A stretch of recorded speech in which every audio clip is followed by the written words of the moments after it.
Hello, students. Welcome to online study. So, today I'm just going to give you the summary of the chapter 2, The Sound of Music, part 2, The Shanai of Bismillah Khan. Here, Bismillah Khan made a valuable contribution to the world of music through the Shanai. For this, he was honored with India's highest civilian honor, the Bharat Ratna, in 2001.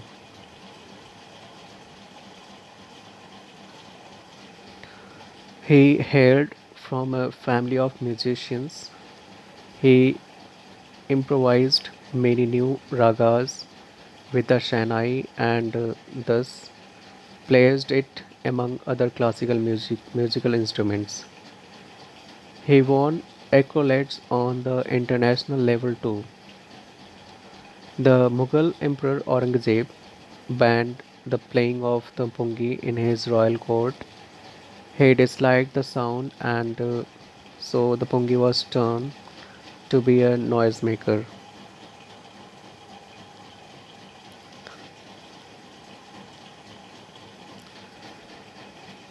A barber tried to improve the pungi's tone.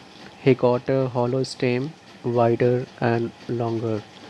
Then the pungi made 7 holes on it and blew into it, closing the opening, closing and opening the holes.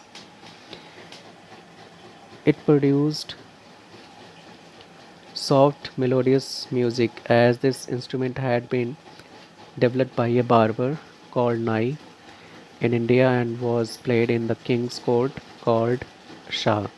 The instrument was named Shanai. The Shanai became a part of auspicious occasion. It was a part of the group of 9 musical instruments that were played at the royal court. Bismillah Khan was born at Tumrao, Bihar in 1916 into a family of musicians. His grandfather Rasul Bux Khan played the Shanai at the court of the king of Bhojpur. His father, Paigambar,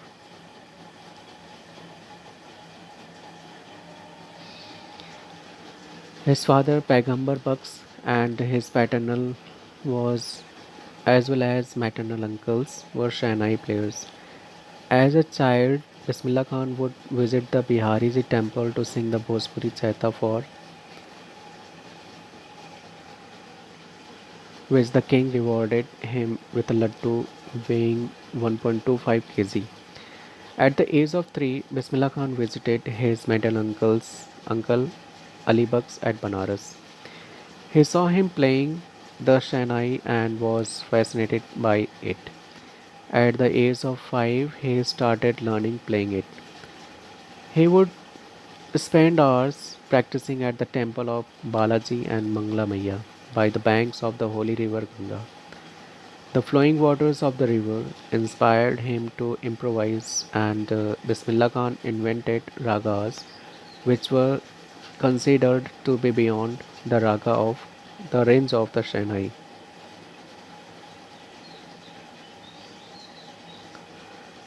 At the age of 14, he performed at the Allahabad Music Conference, and his talent was appreciated by Ustad Fayaz Khan.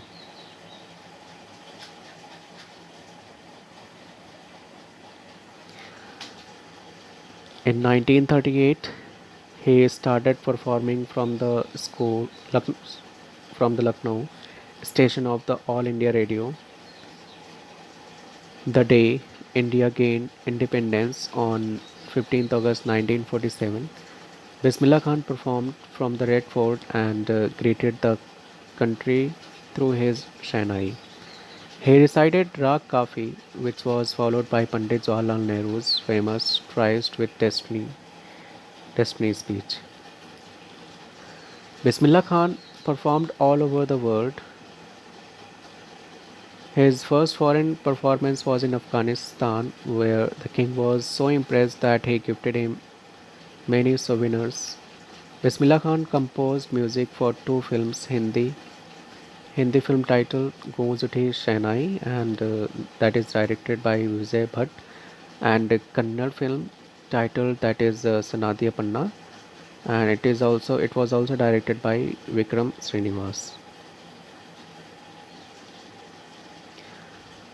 He was the first Indian to perform at the Lincoln Center Hall in the United States of America. He also performed at Montreal, Cannes, and Tokyo. In Tehran, an auditorium was named after him, Tahir Mosque Ustad Bismillah Khan. Ustad Bismillah Khan said that music was India's richest heritage and had to be taught to the children. Although he had traveled all over the world, he was attached to Dumrao and Banaras. Once a student asked him to set up a Shanai school in the USA and promised to recreate the temples of Banaras there. Bismillah Khan asked him whether he would transport the river Ganga also, as he was attached to it as well. Bismillah Khan is a true example of a secular India as being a Muslim. He played the Shanai at the Kashi Vishwanath temple. For him, music was above religious barrier. So, this is the summary of this chapter. I hope you all have understood. So, thank you so much, dear students. Take care.